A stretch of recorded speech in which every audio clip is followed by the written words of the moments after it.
Professor Rao, Yeah. thank you so much for accepting my request for interviewing you.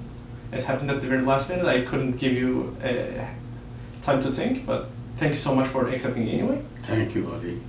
And in the next 15 minutes, I would like to ask you a couple of questions about mathematics, your insights, so that it will benefit me, it will benefit whoever watches this.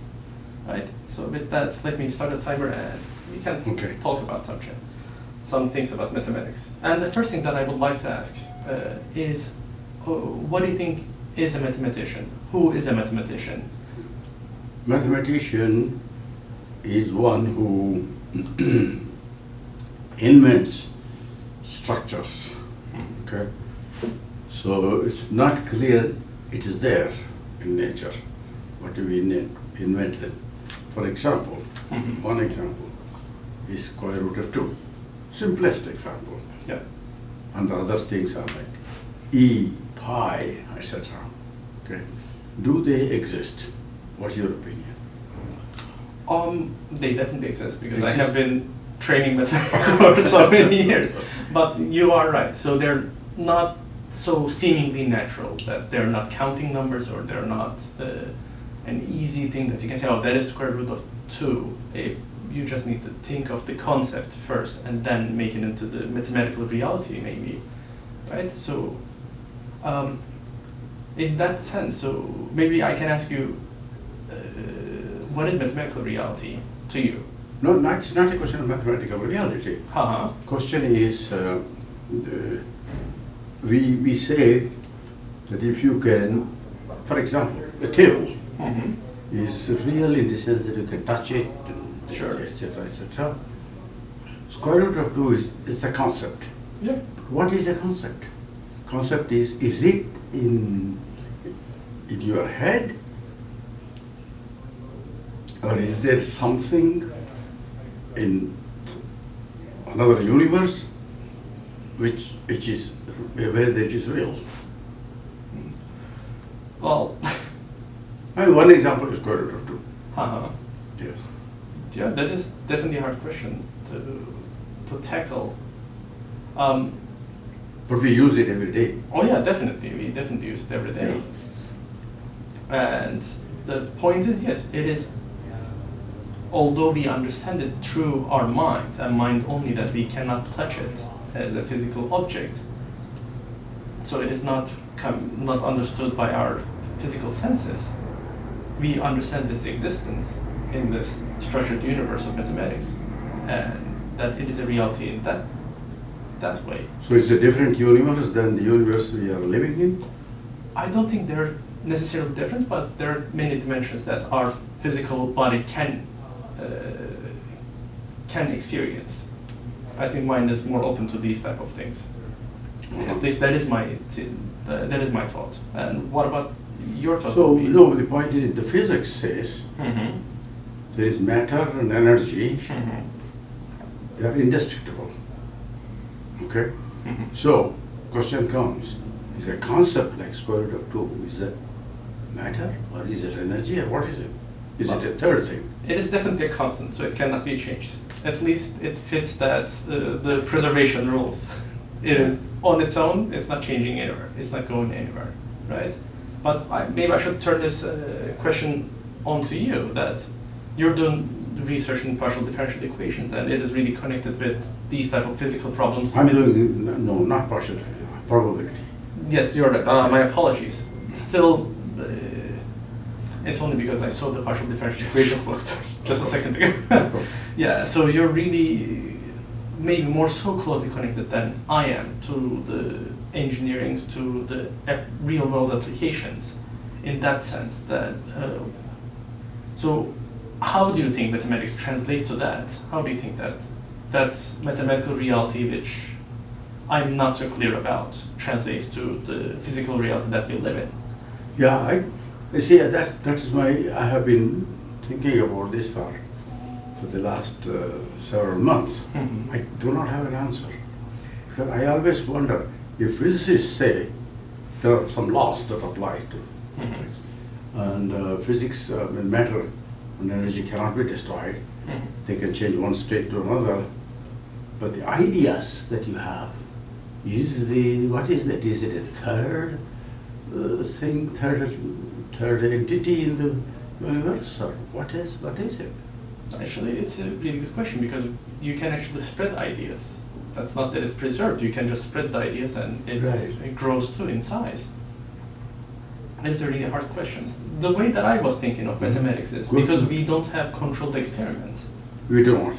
So we can have experiments, we can run a lot of calculations, thanks to computers and everything. But the way that I was thinking about mathematics is that it's more like a language that you put on a system. So you can put the mathematics on whichever structure that you like. It can be physics, it can be engineering or biology. Maybe we should not be thinking mathematics in that sense as a natural science in itself, but it's more like a language to explain the natural sciences or any other thing that you would like. But the language itself, according to many of these physicists, there are only two things in this world, matter and energy, nothing else. I mean, but they're still combined ideas, right? What is that matter? Does it matter? Yes. No, is it matter? I'm not really sure. That's a hard question. Does it matter? Almost certainly. So if the matters definitely matter, I agree with you. But if it is neither matter nor energy, then what is it? And if you cannot answer that, our physics is not completely correct? Not to offend anyone, but I would never think physicists would be completely correct. Oh, okay. Due to the errors in experimentation and everything, right? So, because they are trying to explain a structure that they're living in, so it cannot be fully objective in that sense. With limited resources, which is coming from mathematics and which is coming from engineering, and with limited time, due to many factors that you cannot remember everything. So it is hard for me to say that everything that physicists do would be 100% true. I'm sure there are a lot of 100% true facts. Right. But that there is, in my mind, a tiny bit of error factor, which doesn't apply in many circumstances. Right. Sadly, in mathematics, we don't have that as an example, that you cannot have a tiny bit of error if you're trying to say that you're doing mathematics. Yes. Right, Exactly. We have proofs, which is just starting from whatever assumptions, whatever axioms you start from. Exactly. And coming down to this point, saying that everything so far checks out, and this is how it checks out. Right. So, I don't know. Mathematics is, as you said, yes, it is a big bunch of ideas, a big set of ideas that is all together maybe. And is that a matter? I don't know. Does it matter? Of course, but is that substance? Or is that energy? I think it has a lot of energy, but I don't know. Yeah. It's hard. So, for example, if somebody doesn't understand the way we explain square root of 2, what does it mean? That means what? Does it, I mean, if it exists, he has to understand it. He will understand the table, like table or chair or moon or sun. Well, if it exists, they have to understand. I don't think it's a complete statement though, because as an example, the scientists say that there's global warming, and we are experiencing that the weather's shifting to some extent. At least last August is colder than this August, and so on and so forth. In Florida, it doesn't matter; it's just deadly hot anyway. If I say colder, I meant hotter. But there are people that believe or that do not understand necessarily that that is a fact, right? So in a sense, then you're talking about the human factor maybe.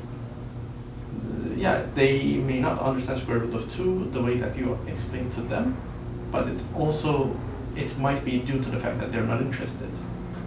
They can understand it, and they would understand that it's just the concept that this thing makes 2 when you take the square of it. Right. Although you cannot touch it, or although we cannot find you square root of 2 cows to associate with, that is the concept. Yeah, I believe they can understand it, but then we're talking about the human factor and like how the objectivity bends.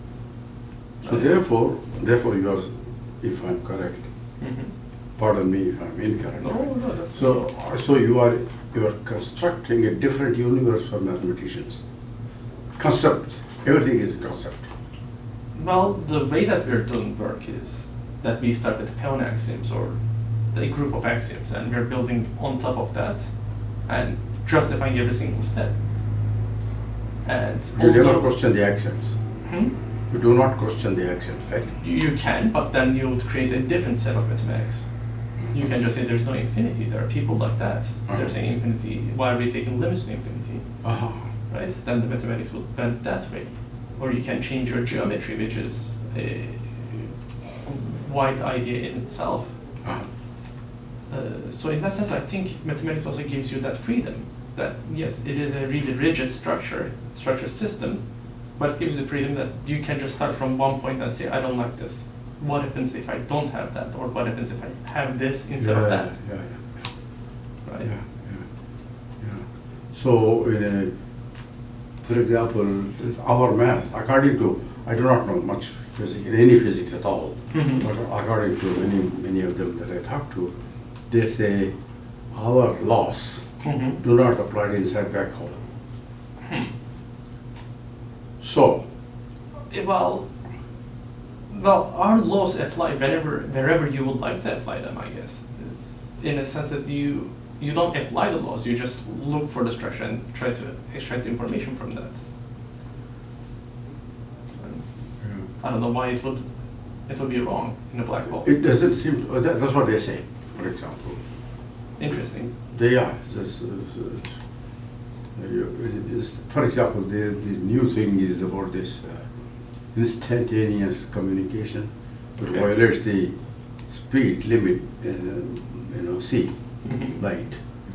So are we discovering new things in some sense? Entanglement, they call it thing entanglement, right? I'm not 100% sure on that.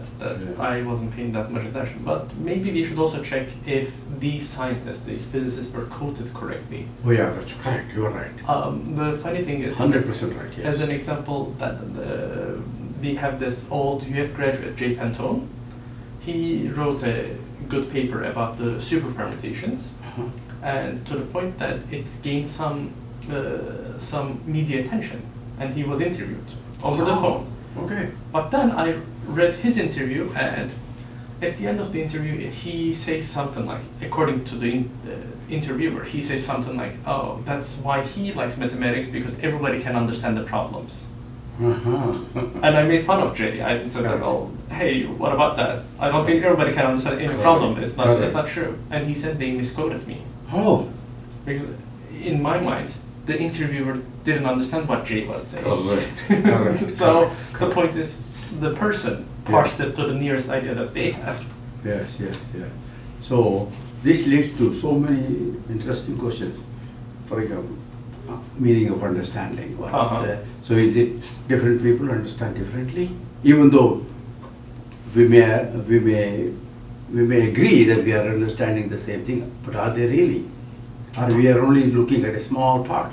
I think we're definitely looking at small parts. Okay. But the point is, I think people understand things differently. They understand the correct structure, but their perspectives are usually different. I think that's how the research goes, because you see an angle that nobody else sees, right?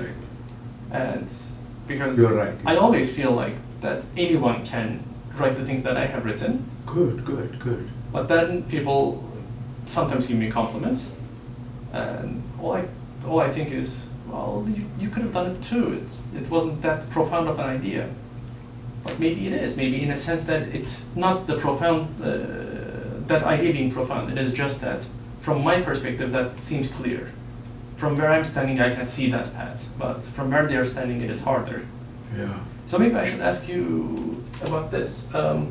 Some people say that in graduate school, you come up with these crazy ideas, and as the time passes by, your ideas become more rigid, especially in research. Do you do you feel like you experienced this at all? In your research, as an example, do you feel like that, oh, you shouldn't change that side of the thing because it's not going to work? Like, do you just disregard some certain assumptions that you can make, or some assumptions that you can drop, that you don't drop because you have a feeling that it might not work? No, there are some assumptions I drop because that may. Oh, that's 50 minutes, but let's chat a little. In my old, Mm-hmm. I feel that it doesn't agree with the previous Yeah. axioms or whatever we have established. Uh-huh. If it goes outside of that, you say, okay, that's not true, or I don't want to think about it, but that may not be correct, right? Yeah. For example, Ramanujan, Yes. one famous Of course. example. His name comes up. He writes down formulas. Nobody knows how he wrote them down. That is true. How did he? He did not know complex numbers. He never Mhm. studied complex numbers, and yet he did modular functions. That is How? true. Yeah. It's a really hard question, yeah. But that's what makes him a legendary mathematician. Yeah, but the thing is, that's why I was thinking, is that actually, that means probably it is there wherever it Mhm. is. Most people don't find it, he found it, Yeah. right? Yeah. Or maybe in a sense that it's what I was asking. Maybe he was reckless that he said everything's gonna work out, just if everything is going to work out, this must be the formula. Right, right. And he had no fears in any type of mathematical fears, being like convergence Right. or can I Right. exchange limits? Right, So right, what about right. it? He had no Right. fears, so he just went in and Right. said, if everything is working, which I Right. believe it is, and in some universe it should work anyway, here's the formula, and here's the formula. For example, was he the one who said 1 plus 1 minus 1 is equal to, what was that? Negative 1/12? Yeah, I believe so. He said that? I believe so, yeah. No regard for no regard for convergence Yeah, whatsoever. nothing. but- So why? So question comes. Why did he think it's equal to minus 12 or 1/2? Minus 1/12 is my 12. Minus 1/12. I see. But Why? How did he get 1/12? I think it's a simple manipulation thing that you just manipulate the list and take subtractions and stuff like that. Oh. We can check it a little bit later. Okay, so. But you know, Uh-huh. when I was teaching calculus Yeah. 2, quite a few years ago, there was a formula, a problem, and it said, do not attempt to solve this problem, but here is the formula for 2 over pi, given by Ramanujan. Mhm. I looked at that, those numbers, 9341, n factorial to the 4th power, 7,300, I don't know, something. Yeah. How the heck can you, in any kind of state of mind, can you imagine those numbers? Or why the heck Yeah, would but- you carry out calculations when you start seeing those numbers in Yeah, here? yeah. Yeah. And it was persistence. established, Garman told me, that was established after maybe 50, 60 years after that. Mhm. They wrote down because they couldn't figure out how to prove it. Yeah. I wouldn't be surprised. Yeah. And I think he told me, I hope I'm quoting him right, that they proved Mhm. using computers or whatever it is, they proved that if there is they proved that if there is a mistake in that formula, Uh-huh. it would appear in the first 1 million digits. Because each term there Uh-huh. was giving you 7 digits Yeah. in the expansion of time. I think it's Jonathan Borwine's pi Oh, from the Borwine. Jonathan Borwine's Is that- pi and the AGM box. You Yeah. knew that. A little bit. He proved that, huh? I think so. Mhm. I think so, but I shouldn't be misquoting anyone. But it feels like it's Jonathan Borwine's representation for pi, that he was able to take a bunch of digits. I see, I see. I mean, it's the Borwine brothers, not just Jonathan Borwine, but also Yeah. Peter Borwine. But they came much after Ramanujan. Oh yeah, much, How could much you have later. taken them? How could you have taken their What I feel is, what I remember is that they have a different representation, which is about digits, I the see. decimal digits. I see, I see. Maybe I should ask you one last thing before we end the interview. How do you stay motivated and how do you stay this happy all the time? Because you're such a source of motivation here in the department. You're always happy, you're always chatty. Yes. Yeah, how do you stay that way? Oh, because I do not believe in being stressed for anything. Okay, that's... Yes. If I you don't can worry give me about that... it. If, for example, if somebody doesn't like me, it doesn't bother me. Yeah. Yes. Yeah, I wish I could be halfway. Yeah, it doesn't bother me a bit. Perfect. If somebody, of course, if they beat me up, I will bother me because it will pain me Yeah. physically. Mentally, you can't hurt me. In the sense that you can't call me anything you like, it doesn't bother me. Yeah. Well, that's a really good attitude to have. I guess. shrug it off. I mean, and I know you for a decade, and I have never seen you for one day that you were being worried or being feeling blue. That is a very complimentary thing. Thank you. That is the truth, though. But yeah, with that, thank you so much, Professor. Thank you for. Thank you. Ali, I learned a lot from you today. Oh, thanks. Yes, I learned a lot from you. Thank you. Yeah. Yeah, and that's Because it. these things have been bothering me for some time.